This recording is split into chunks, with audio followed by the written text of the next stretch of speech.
দুঃসাহসিক অভিযান। বন্ধুরা, এই হাঁসটি 3টে ডিম পারে। এই 3টি ডিম নিয়ে এসে বসে থাকে। এক পর্যায়ে এই ডিমগুলো লাফাতে থাকে। লাফাতে লাফাতে এক পর্যায়ে 3টি বাচ্চা বেরিয়ে আসে। 2টি বাচ্চা শুকনো ছিল, আরেকটি বাচ্চা কালো ছিল। তারপরে এই মা হাঁসটি তাদেরকে ঘুরতে নিয়ে যায় জঙ্গলে। তাদের পিছে প্রজাপতিও আসছিল।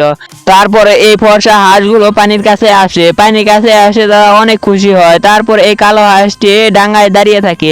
ডাঙায় দাঁড়িয়ে থেকে পানি খেতে থাকে, আর ফর্সা হাঁস দুটি তার কাছে যেতে থাকে।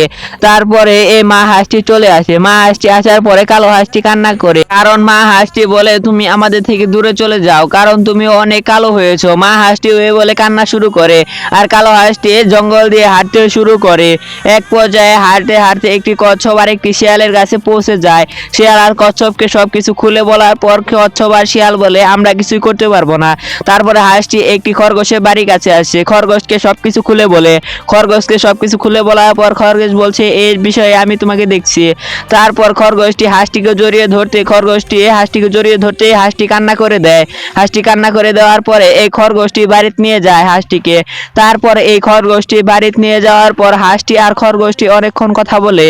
কথা বলার পর হাঁসটির তার বাড়ির ভিতরে যায়। তারপরে রাতে অনেক কুয়াশা পড়ে, সকাল হয়ে যায়। ওইদিকে রংধনু পড়ে। রংধনু পর পুকুরে অনেক প্রজাপতি লাফাচ্ছিল। পুকুরের চারপাশে ফুল বাগানে। তাহলে হাঁসটি বাসা থেকে বের হতে সে অনেক বড় হয়ে যায়।